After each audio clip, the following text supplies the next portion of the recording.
Oh yeah, welcome to another retro call, and kicking off this week's show is Batman for the Mega Drive. I'm in a bit of a Batman mood at the moment. Just finished watching the Blu-ray disc. Excellent stuff. Okay, so last week we saw, the last show we saw the Atari arcade version of Batman, which is not much older than this, and while the graphics do look a bit bigger, they also look a lot shitter. Sunsoft were on the right path. Instantly you can see that gloomy Gotham look, and unlike the Atari game, this one also has a similar style of art compared to the movie.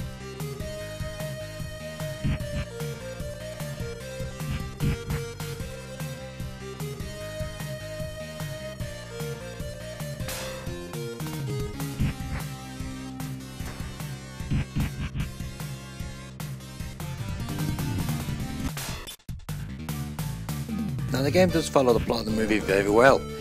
You start off in the streets of Gotham, then you're off to the Axis chemical plant, just like in the movie.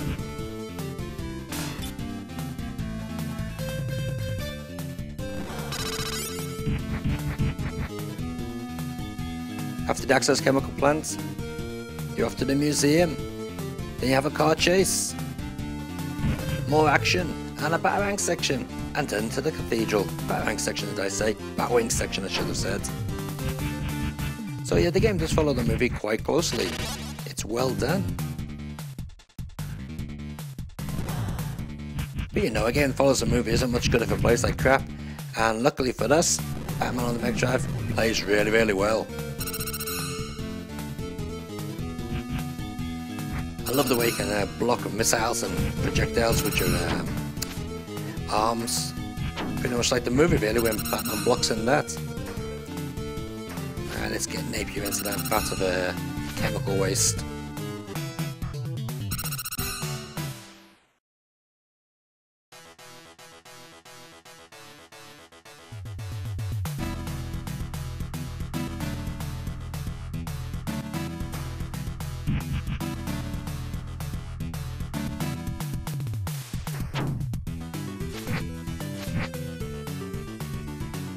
And the game does seem fairly basic, and to be honest, it is. You sort of walk along left to right, punch the baddies or throw a batarang at the baddies. But this game's all about timing.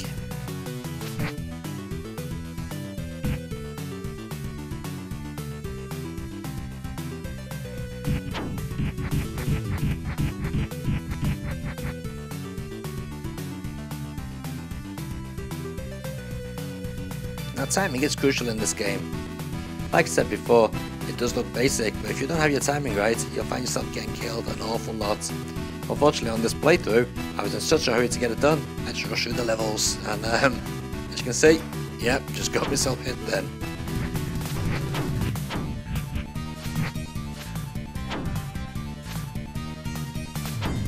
Now the boss battles in the game are not really anything to get excited about.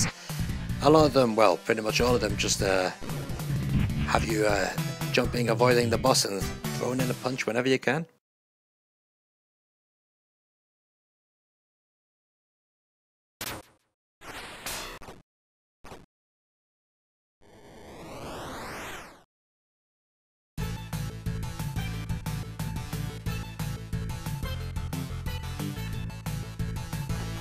You've also got to give it to Sunsoft, they've done an excellent job with the soundtrack on this game. Definitely one of my favourite Mega Drive soundtracks.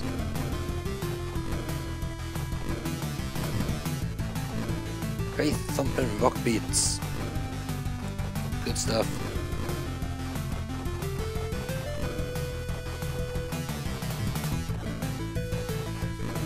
The strange thing is, the actual end credits music is the same one that's used on the movie.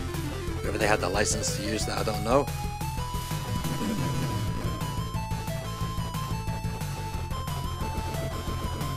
And while the car sections aren't so difficult, The Batwing sections are notoriously rock solid, they're really hard. I think it's just 2 hits from the Joker's helicopters and you're dead.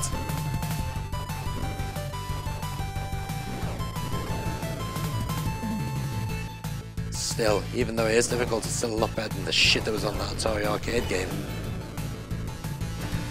And there we are in the cathedral, slightly different than the actual movie. I don't remember zillions of henchmen in the cathedral in the movie.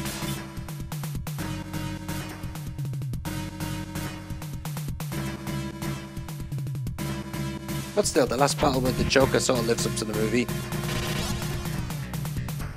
Unfortunately, I ran out of credits before I could get up to there.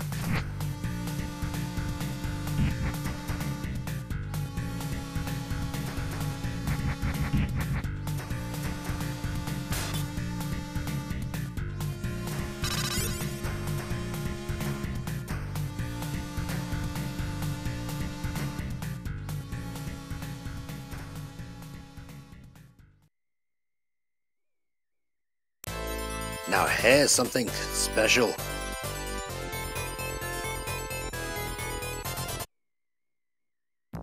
Known in English as Atomic Runner, this is the Sega Saturn version. Yeah, but you didn't know it was released, did you? Well, actually it was made a long time ago. And it was going to be released on the Sega Saturn. As you can see from this, there's no sound effects. That's basically because the game never actually got finished. What we actually have here is the arcade code running on the Sega Saturn. Now whether it's emulated or not, I couldn't say for sure. But it's definitely 100% arcade code. Same ending, same credit names, same everything, even got the arcade warning screens. So it looks like Daystage were planning on just emulating the game. Maybe they're going to stick in some advanced versions of the game, who knows?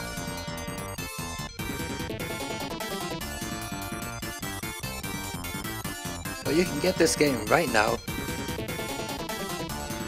for your Sega Saturn.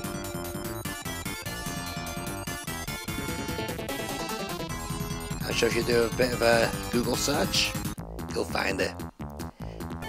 Big thanks must go to those involved in the release. It's always nice to see collectors basically just given away on their prized possessions, so the rest of us will have the chance to play on it. Really appreciated.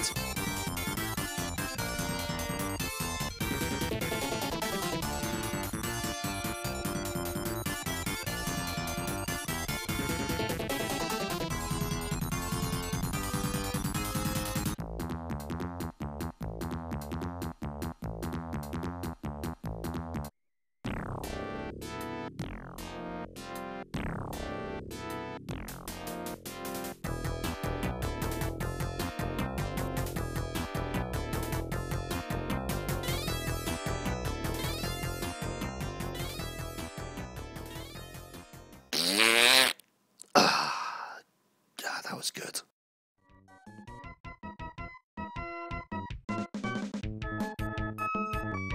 Oh shit, Shite of the month time. Ah, fucking hate this game. This is Action Pachio, whatever you fucking call it. Basically, this was the Super Famicom's answer to Sonic the Hedgehog, or so they told everyone. Because this little fucker of a ball thing rolls on the floor, like Sonic the Hedgehog. But unlike Sonic, he slows down like buggery. He controls like shit, and he looks fucking boring. Yep, this is true shite. Look at that. The speed, whoa. Look at that, he even slows down when he falls down. Now let me tell you the bad things about this game. Well, actually, it'd be a shorter list if I told you the good things about this game. But I'll go on with the bad list. To roll, you gotta push down and the direction you want to roll in, which is really awkward. So you're pushing the diagonal down all the time, which is just a pain. The game slows down whenever you get a bit of speed up. And when you do get a bit of speed up, you can't actually see where you're going because of the awful level design. the controls are sluggish. When you jump on a platform, your character decides to shift one end to the other. And again, because of the awful level design, you end up falling to your death an awful lot. Here's a classic case of shit level design. How the fuck do I get up here? Oh, fucking hell. Right. Oh. Bollocks. Try again.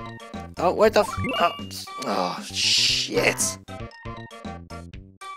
See, the controls are so fucking... Oh, bloody hell. Controls are so bad.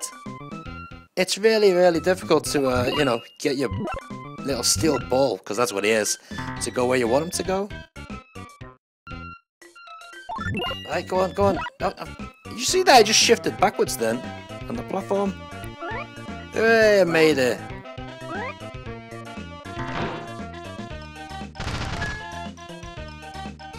What the fuck happened then? He just sort of walked into some weird room without actually falling into anything.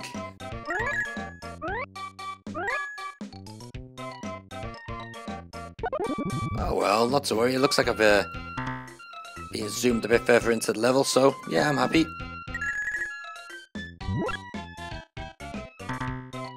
Oh, hang on a minute.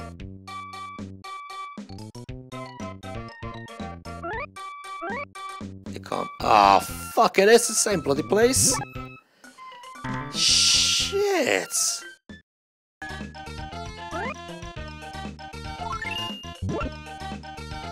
Ah, fuck this. Jiko Oshaberi Parodious. Yep, Jiko Oshaberi Parodious. Or in English, we just call it Talking Parodius. Whatever with me. Don't forget the subtitles. Yeah, basically this is the third Parodius game. Or was it the second one? Maybe it's the third one. I can't remember now. But basically, it's just another Parodius game where you get some old guy rabbiting on in the background. In fact, this old guy never shuts the fuck up.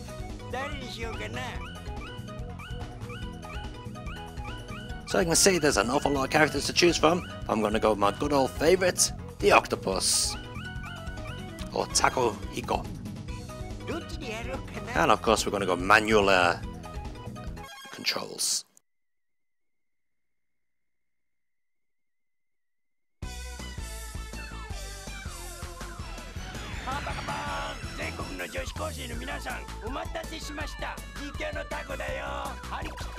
Now this old guy who just goes talking and talking and talking in the background is actually meant to be doing a running commentary on the game. In fact, it's a bit of a joke on Konami's own Jiko Powerful Pro baseball Yaku games, where they have a commentator doing a commentary on that game.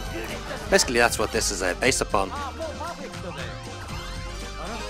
Or at least the speaking sections are anyway.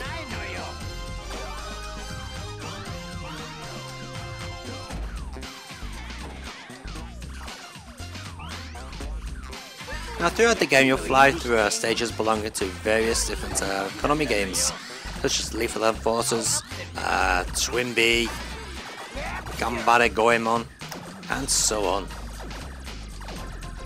Not too sure what game this stage is meant to be based upon though. I think this is just a typical wacky Parodius style level.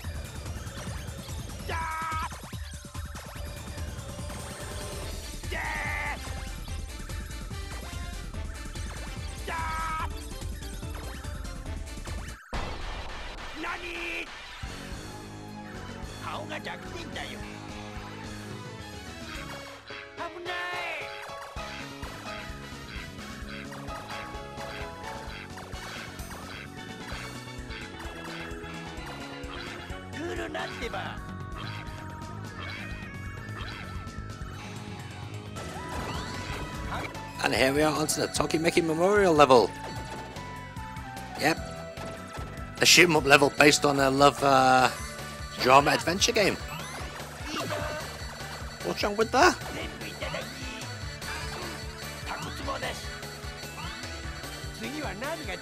Now these different coloured bells we can see floating around are actually from Twinbee, and the idea is to just shoot them enough times, they'll change colour.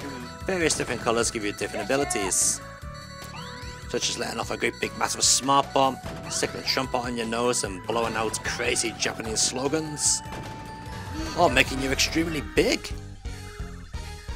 which basically makes you invulnerable and you can just fly into everything.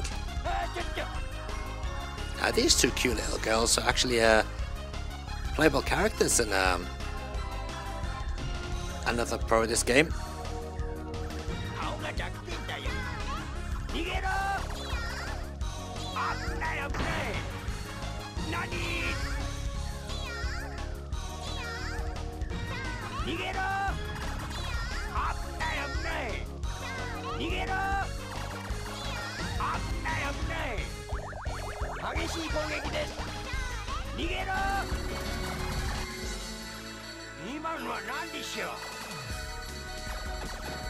Now you're probably thinking this game looks pretty difficult, and that's because it bloody is difficult. It is a real challenge.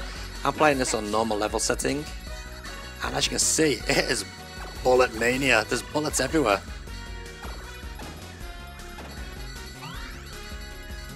To mention you can't hit off the background items. But for those of you who do really like a challenging shoot 'em up, ignore the crazy cute looks of this game because this is one serious shooter.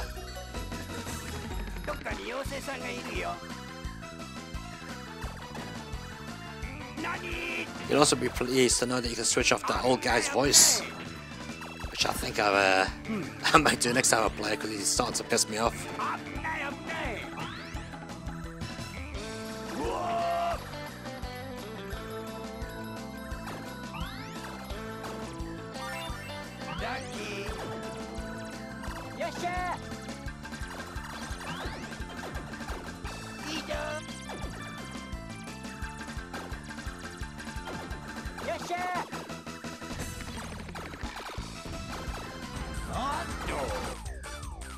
Yeah, it's going on.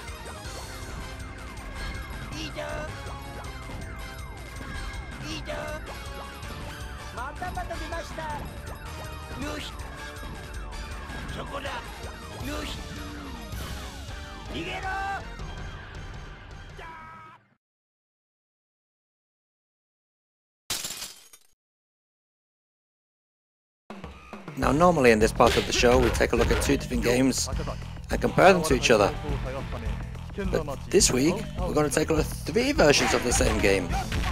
The Neo Geo original version of Art of Fighting, the Mega Drive version of Art of Fighting, and the Super Famicom version of Art of Fighting.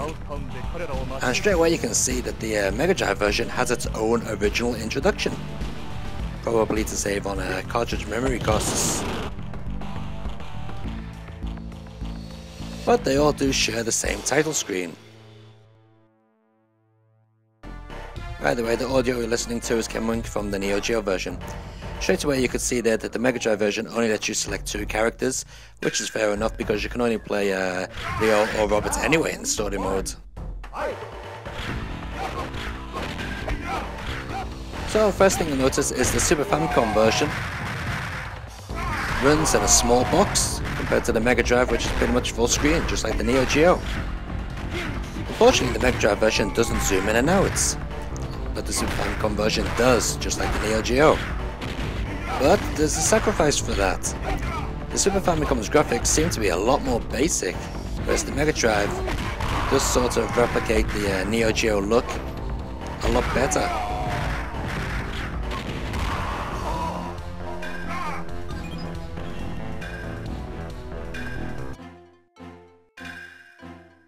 But the strange thing is, the Mega Drive story sections look absolutely nothing like the Neo Geo original. But it does continue to keep the cutscenes in, whereas the Super Famicom version just does away with them altogether.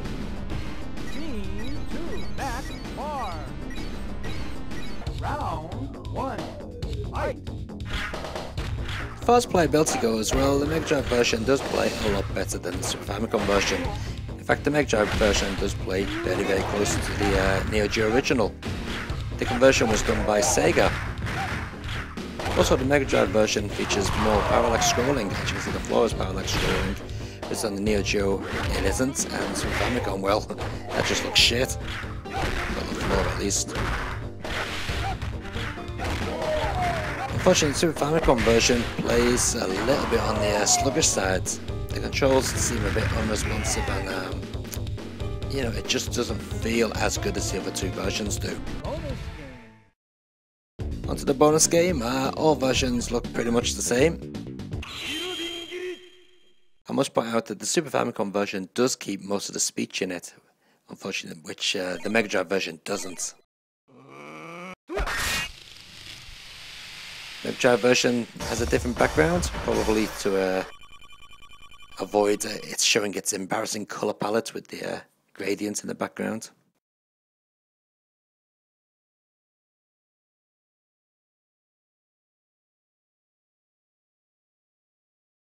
Round 1, fight!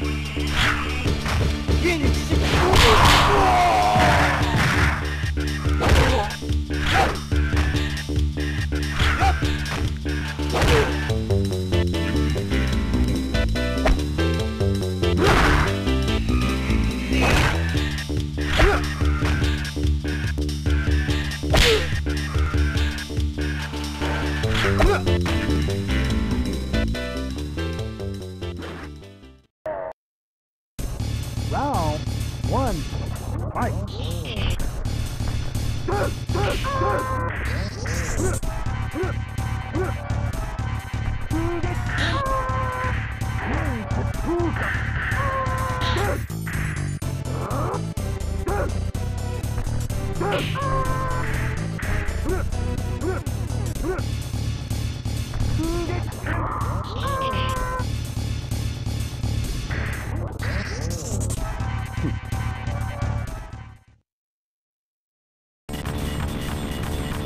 fight!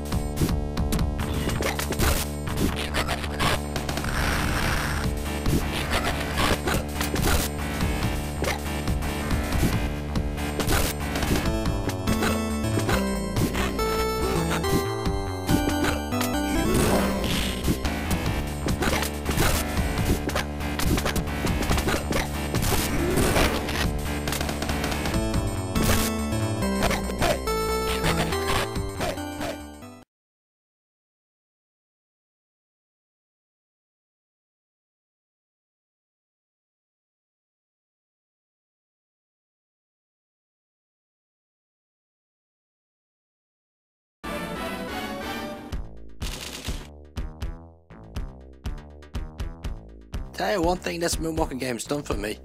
It's made me realise that the Mega Drive version of Michael Jackson's tunes weren't that good.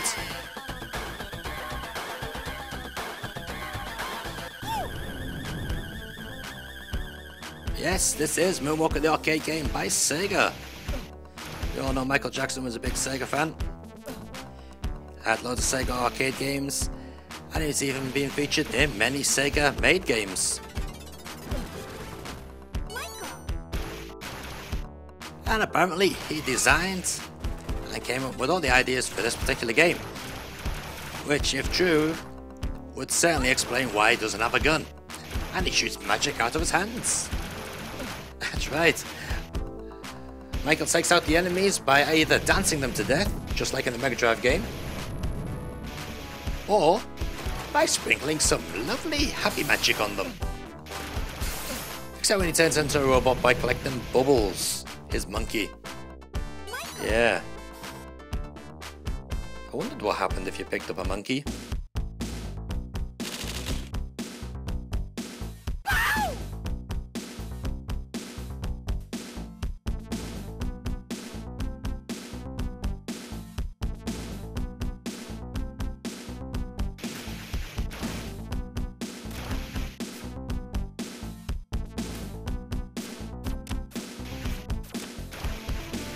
So the basic idea of the game is fairly simple. You walk around the isometric viewpoint levels, collect all the girls, again just like the Mega Drive game, and take out all the enemies.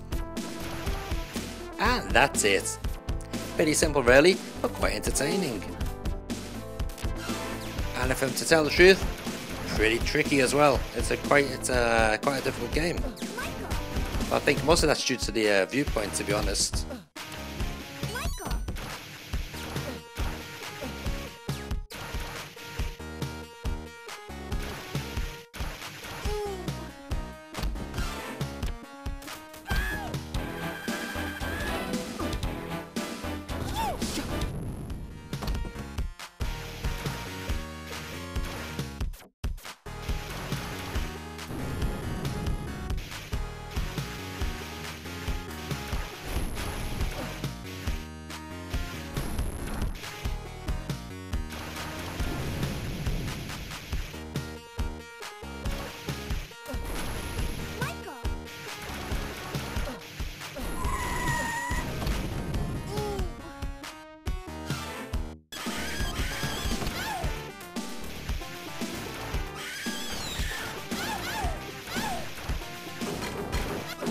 You notice when you kill the killed zombies, they actually sound like Michael Jackson.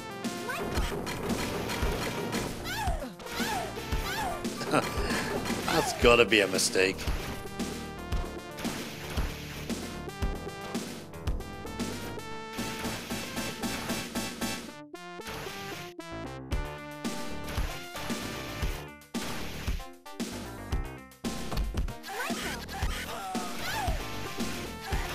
Let's dance these buggers to death.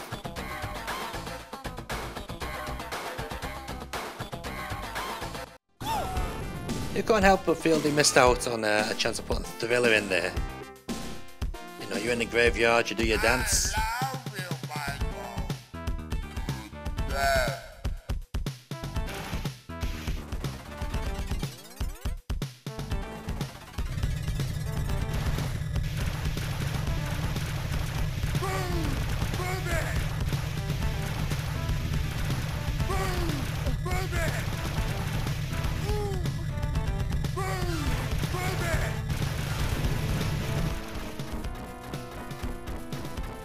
Now, it's been many years since I've seen Moonwalker the movie, and I don't really remember what it was about, to be honest, apart from being a load of music videos, but I'm pretty sure Mr. Big, or whatever he was called,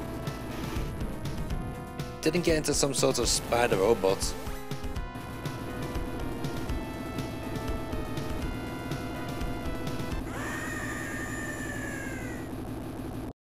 And there you have it. The end of Moonwalker the arcade game. Now you don't have to play it. Lucky you. So that's all we got time for on this edition of RetroCore. Hope to see you next time. Next time we're going to have a Dreamcast game. A very special Dreamcast game. One that you may have not seen before. So don't forget to check out the next episode of RetroCore.